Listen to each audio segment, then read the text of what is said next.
What's up, guys? Welcome back to another episode of See It Like Strev. Today, we're previewing the NFL season. Training camp kicked off this week. We've got the Hall of Fame game coming up on Thursday. NFL's rolling. We're back. We've been talking a lot of CFL this summer, kind of scratching that football itch. Today, it's time to preview the NFL season. Why am I doing this? There's so many people out there that want to talk NFL ball, that want to preview the season, want to give their 2 cents. Why am I doing this now? Well, number one, we've talked about it at length. Want to pursue a career in broadcasting. Easy way for me to share my knowledge and energy of the game. Also, some of the schematic aspects of being a quarterback. I've had a career in the NFL. I've been on the Arizona Cardinals around Kyler, Colt, Brett Hundley, a bunch of legends, Larry Fitzgerald, D-Hop, J.J. Watt. I was on the Baltimore Ravens with Lamar, Miami with Mike McDaniel as his first year as a head coach, Teddy Bridgewater, Tua. I was on the Jets with Saleh, Mike LaFleur, spent time with Zach Wilson, Joe Flacco, Aaron Rodgers. I've been around a lot of guys in this game. I played 8 years professionally. I've got a lot of knowledge. And on the broadcasting side of things, you want to be able to share some takes and talk about some of the storylines, which we're going to do. But we're also going to talk about some film aspects and talk about decision-making from quarterbacks, show why guys are playing well and why guys are struggling. As a quarterback who's been in those shoes, I understand what it's like, and I think I can break it down in a way that's digestible for you guys. I love football. That's the bottom line. And I cannot wait for this NFL season to kick off. So I just want to touch on some of the big storylines coming into the season that are hot button topics. I've been covering some of this stuff on my social media already with short form clips, taking clips from training camp and talking about what guys are doing, talking about some matchups and new additions that I think are going to be huge for the season. And the biggest thing with the first couple days of training camp has been Mahomes being back out on the field for Kansas City. He's coming off the ACL. He had surgery on his ACL and his LCL, an injury I'm personally very familiar with. Anyone that knows my career knows I tore my ACL the last 2 seasons in a row. So I had ACL, MCL, PCL surgery 2 years ago. Did the same knee again this past year. Had ACL, double meniscus, some cartilage.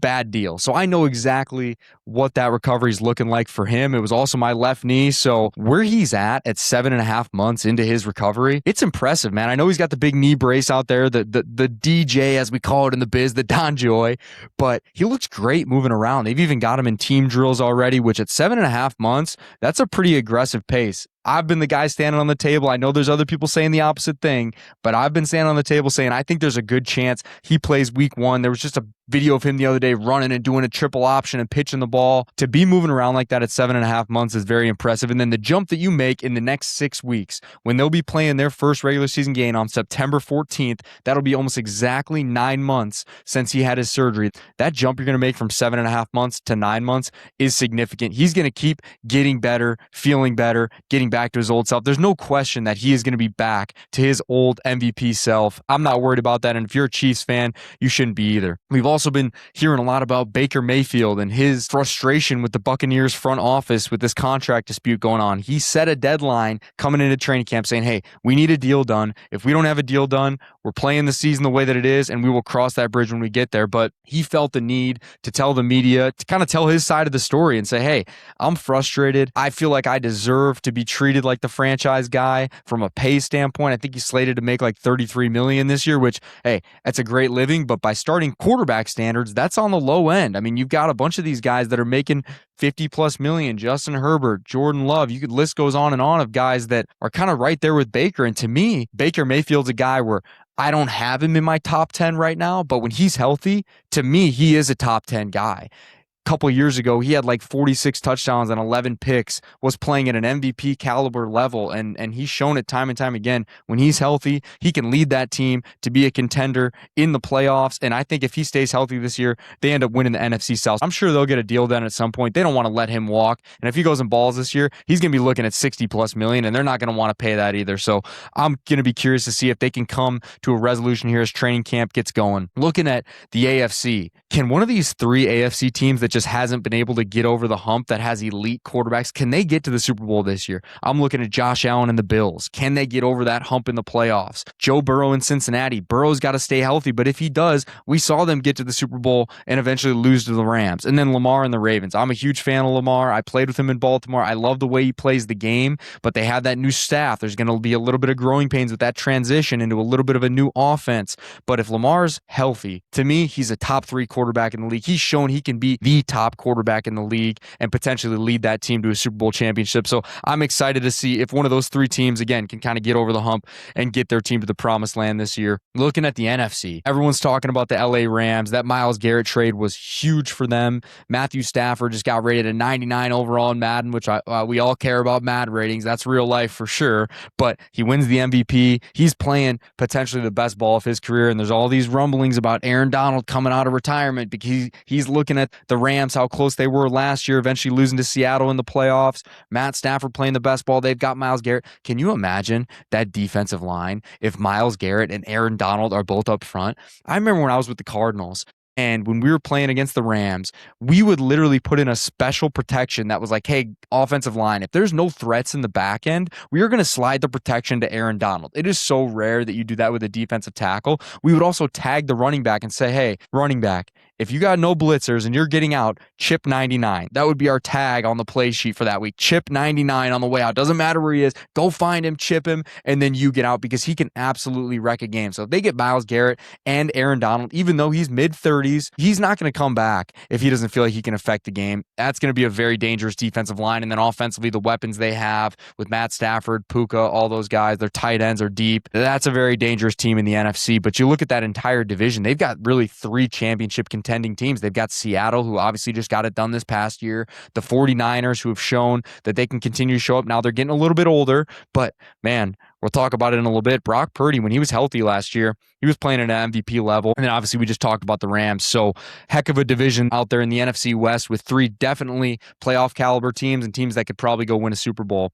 Looking over at the NFC North, to me, that is the deepest division in football right now. You've got four teams that I think could not only make the playoffs, but make a deep run. The Bears, we saw what they did last year, kind of hitting their stride with a lot of that young talent. Caleb Williams continuing to develop and show that he can be a top 10 guy in this league. The Lions, they've made deep runs. Jared Goff is, to me, a top 15 quarterback in the league. I don't have him on my top 10 right now. We'll get into that in a second. We can debate that all day, but heck of a team there. Dan Campbell, I love him as a head coach. Like the culture that he's instilled, tough, hard-nosed, gritty. To me, that goes hand in hand with what Detroit's all about. You've got the Packers. At one point, the Packers last year looked like the best team in the league. They went out and handled the Washington Commanders on, I think it was a Thursday night primetime game, and then they kind of just got bit by the injury bug and fell off a little bit. But man, if they can stay healthy with Micah Parsons, they're looking good. And then the Vikings, they had Kyler Murray. They got that quarterback competition going on, which is another hot button issue here in training camp. But that defense is elite. They've got Justin Jefferson. They've got offensive weapons. If they can get good quarterback play with that defense and the weapons that they have, that could be another team. So all four of those teams I could see making the playoffs at some point. Those are some of the big storylines, just touching on a big high-level overview of the league. But I'm a quarterback.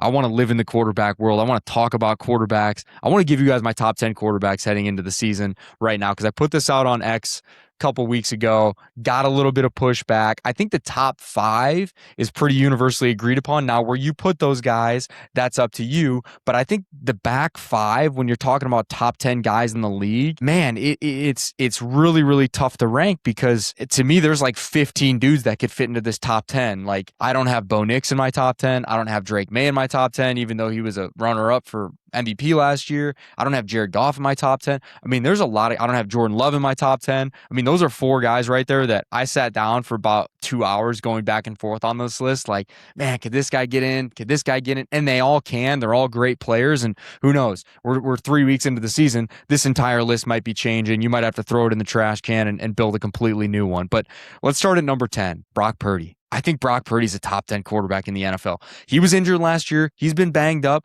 but look at what he's done in his career when he started. He led them to a Super Bowl. They ended up losing to the Chiefs. He led them to an NFC championship, tears his UCL against the Philadelphia Eagles. They have to play with Christian McCaffrey at quarterback at the end of that game. They might have gone to the Super Bowl that year too. And then last year, he comes in. I remember that game against the Bears. What a game. Absolute shootout. He made some unbelievable plays in that football game. And again, he was playing at an MVP pace on the back half of that season. There was a lot of chatter about Mac Jones maybe taking his job because he was playing so well in that Kyle Shanahan offense. But then Brock Purdy comes back and lights up the way that it does and says, hey, no, no, no. I'm the guy here. I'm the guy. This is my job. I can lead this team to a Super Bowl again. And I think he has that talent. I think he's a top 10 guy in the league. You look at Brock Purdy, he's not the biggest guy, doesn't have the strongest arm, he's not the fastest, but dude just produces. And in that Kyle Shanahan offense, the way that it is built on timing and execution and knowing where to be with your eyes and feet on time, he does that just as well as anybody in the league. To me, I got him at number 10 on my list. Looking at number 9, same division, Super Bowl champion this past year. I get a lot of pushback on this, but I got Sam Darnold at 9. You could say all you want about their defense being elite and Kenneth Walker playing the ball that he was, but Jackson Smith and Jigba doesn't have the season that he has if Sam Darnold's not being able to put the ball in the right places. They don't go win a Super Bowl and go toe-to-toe with the Rams in the playoffs. They beat the 49ers and the Rams in the playoffs last year. That's a team game, of course, but to me, you got to put some respect on the quarterback that goes and wins a Super Bowl. I know it's a team game, but hey, we want to judge quarterbacks on wins and losses. Okay, let's do that. And let's say the quarterback that just goes and leads his team to a Super Bowl championship, he's got to be a top 10 quarterback in the league right now. The way that he's bounced back, what he was able to do in Minnesota and revitalize his career and then come back to Seattle and do what he's done and help them go win a Super Bowl. I think that he needs to be in the top 10 purely off of that. And I think he's going to keep getting better and better with another year under his belt in that offense. Number 8, another guy I'm going to get pushed back on. I'm a Chicagoland guy. All right. I kind of got away from the Bears a little bit as I got in my own professional career, but I still do follow him. I do have a little bit of a soft spot for him deep down. Caleb Williams, man, this guy's special. This guy is special. What he did his rookie year, you could see the arm talent. You could see him making the off-schedule plays, being able to push the ball downfield, but he struggled sometimes playing within the structure of that offense, being able to get to his check down on time. Coach gets fired, in comes Ben Johnson, and he's able to implement his system. And the aspect of coaching in the NFL gets so overlooked, how important that is for a young quarterback. Good coaching sets the foundation for the way that you view the game and the rest of your career. There's a reason why people go to Minnesota and revitalize their career. Kirk Cousins, Sam Darnold, Daniel Jones. These guys go there and they get proper coaching from Kevin O'Connell and Josh McCown. They learn how to see the game in the right way and they break it down and get you the foundation and then build from there. That sets you up in an elite place for the rest of your career. And I think the same things happen with Caleb Williams and Ben Johnson. Ben Johnson comes in, hey, here's your reads. Here's how you get to the check down. And you saw him doing some of that. And the scary thing is he makes these crazy throws that are like, I've never seen a guy make this throw. Maybe we're like prime Aaron Rodgers could make this throw. Okay, he's making throws like that, but he'll still miss a check down or an easy throw here and there. I'm looking at it as, imagine when he starts hitting the easy ones and he's able to make these plays. To me, at that point, he's going to put himself into the conversation of top 5. That game against the Rams last year, that throw that he made on 4th down into the back corner of the end zone to Cole Kmet to go ahead and tie the game up was absolutely ridiculous. I think he has so much talent. His ceiling is crazy high, and he's going to just continue to get better and better with another year in that offense under Ben Johnson. Caleb Williams, I got him at number 8. Number 7, we got Justin Herbert. Justin Herbert's a guy that like everyone's looking at the physical talent and saying, this guy is special. He makes unbelievable throws. He's got ridiculous arm strength. He's faster than people give him credit for. He's able to go make plays with his legs in and out of the pocket, get a couple first downs a game. But what I'm excited for is the marrying up of Jim Harbaugh and Mike McDaniel. That offense, you got the grit of Jim Harbaugh and you've got the creativity and the wide open, fast-paced play of Mike McDaniel's offense. I think Justin Herbert's going to thrive. And the play action game that's going to come off of what Mike McDaniel does with the under center drift and glance routes, the stuff that you saw the Dolphins hitting with Tua and Tyreek and Jalen Waddle, they're going to implement that in their offense. And I think something that Mike McDaniel does a really good job of is building that offense tailored around his players' strengths. And every great coach should do that, right? Your system shouldn't always be cookie cutter and make guys fit into your system. You should fit your system around what your guys do well. And I think Mike McDaniel is so creative.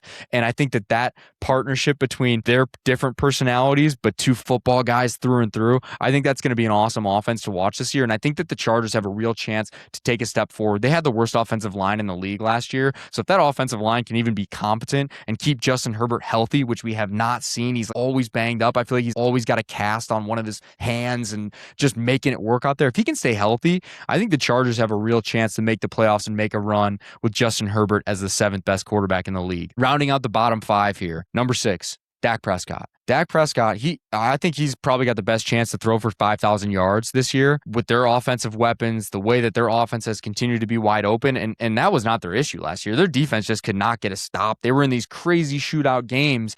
and Dak was playing great. I kept watching games, and it's like halfway through the season, I'm like, Dak Prescott could be an MVP candidate if their defense could just get a couple stops and get him off the field and win some football games. He was not the issue last year. He played tremendous. Again, you want to look at a guy with all the physical tools to make all the throws. He's absolutely got it. I think it's been like 10 years of him in Dallas, which is absolutely insane to think that he's been there for that long. But he continues to do it. And I think if their defense can show up this year, the Cowboys are going to be a real threat to win the NFC East this year. Number 5, Joe Burrow.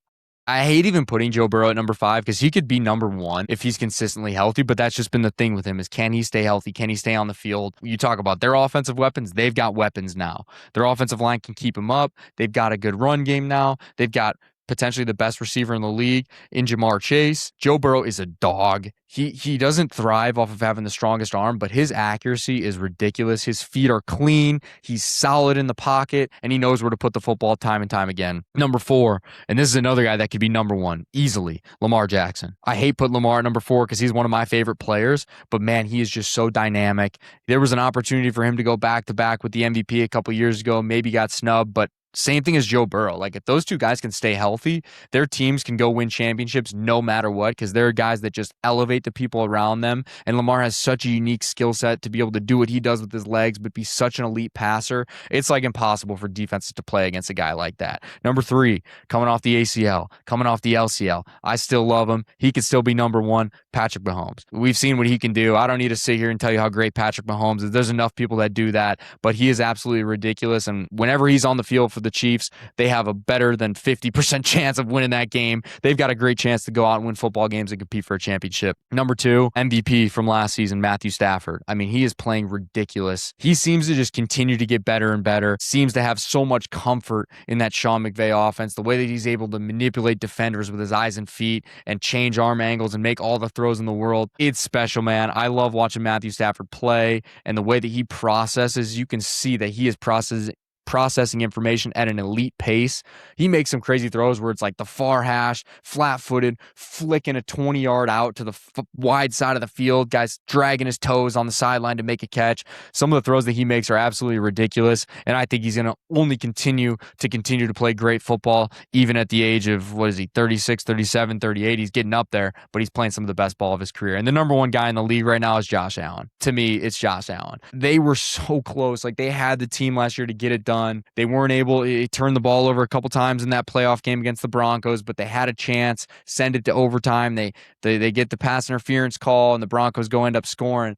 But man, he can just will that team to victory, even if it's with his legs. He'll go get you 3 rushing touchdowns in a game. Crunch time, he'll go put his shoulder down into a linebacker and go get you that clutch first down. I love that grit from a quarterback. You can tell the way that offensive line and the rest of that team rallies around him and his leadership. He sets the tone for that team, and I don't think there's a better marriage between a city and a quarterback than there is Buffalo and Josh Allen. That is a gritty, blue-collar city, and I think they love the way that Josh Allen plays. He plays with his heart on his sleeve. He plays with grit, tenacity, and the way that he's changed that culture around in Buffalo, it's special. With that being said, I think the Bills are going to the Super Bowl this year. Let's talk about some big-time matchups, some award winners, predictions, things like that. I think the Bills are going to the Super Bowl, and I think they play the Rams. And everyone might be seeing this saying, okay, those are like 2 of the favorites. But I want to see the Bills get there because I love the way Josh Allen plays. They've been so close time after time. They've lost some tough ones to the Chiefs. They've been in some knockdown, drag-out playoff games. I think this is the year they finally get over the hump. They just got DJ Moore there as wide receiver 1. Their whole team's making a pitch to get Stephon Diggs back out there. Stephon Diggs is a great player. And after everything that just happened with that trial, like, I feel like he kind of got cleared. Like, it makes sense that he would be on a team here pretty soon, and Buffalo would be a great fit, and he'd be a great addition to that offense and having familiarity with the guys in that locker room. I think the Bills get it done, man. I think the Bills beat the Rams in the Super Bowl. That might be a bold take. If the Bills can protect up front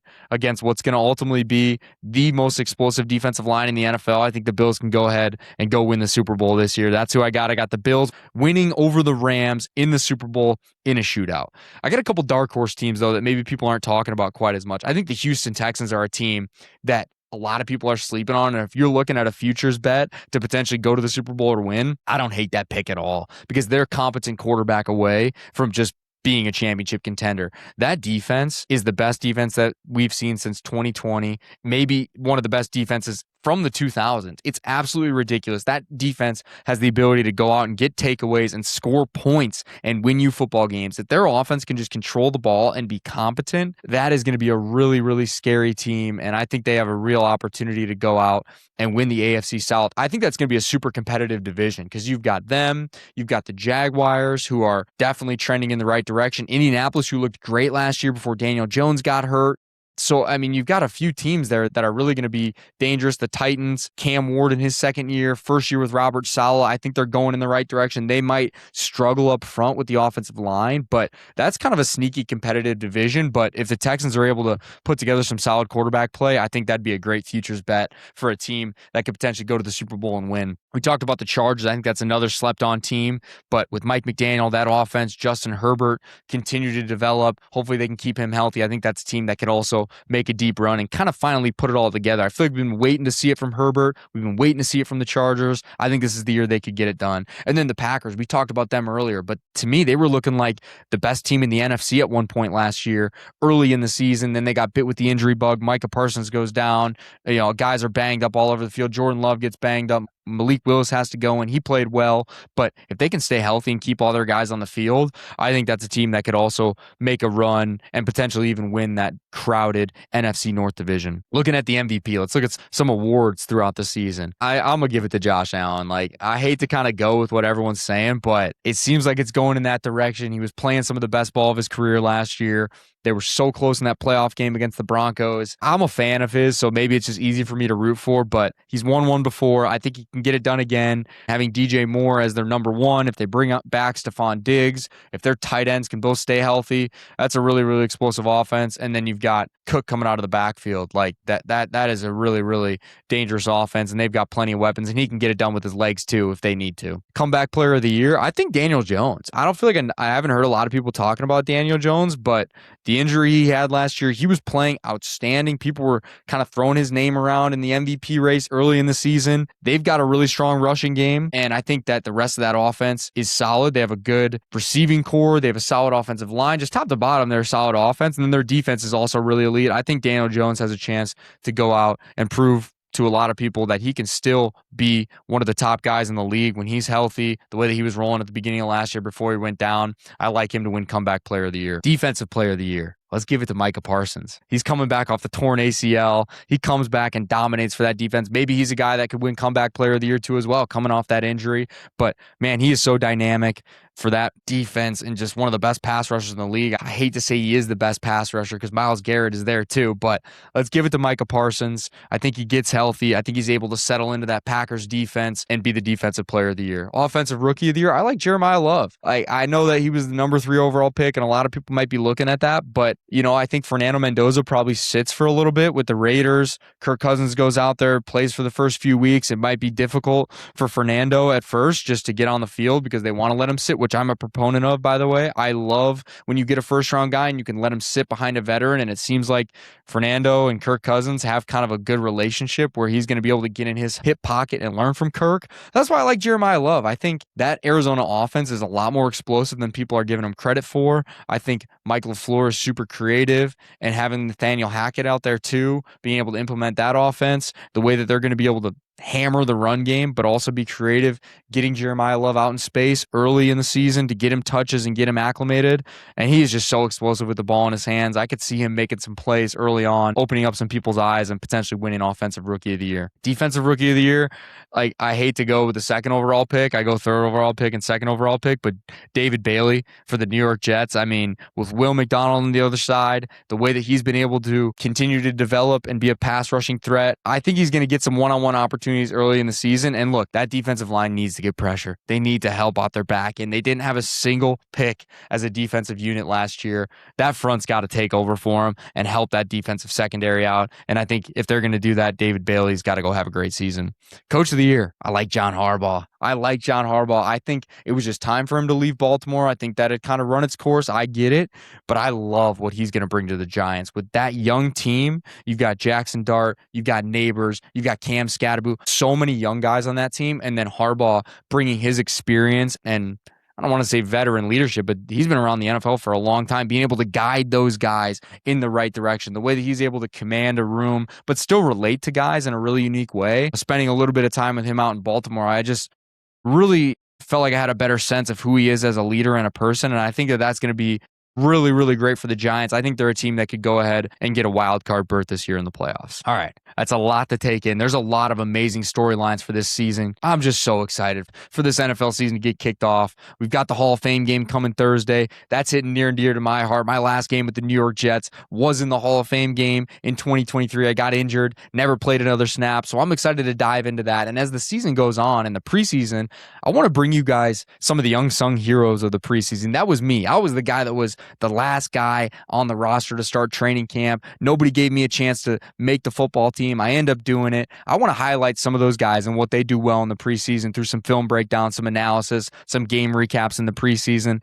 And then as we get going into the regular season, lots of quarterback breakdowns. We'll be talking quarterback play. We'll be talking specific matchups. Whatever you guys want to see me cover, I'm all ears. So we're building this thing up together. We're in the CFL. We've got all the CFL coverage hammered. Now let's dive into the NFL and get you guys dialed in for September and through February. I cannot wait to get on this journey with you guys. I'll probably be out at some games. I'll probably go out to some training camps. I don't know where this thing's going to go, but it's going to go somewhere. And I appreciate your guys' support every step of the way. You guys comment. I'm going to comment back. I want to engage with you guys. So comment, like, subscribe, send this to all your friends, all that good stuff. I appreciate you guys. I'll see you guys on the next one. We'll be doing some divisional breakdowns here in the next few days as we prepare for this first preseason game. So can't wait to dive in a little bit further to each team. If there's something specific about your team you want me to talk about, shoot me a comment and I'll dive into it. I appreciate you guys. As always, I see it like Strev.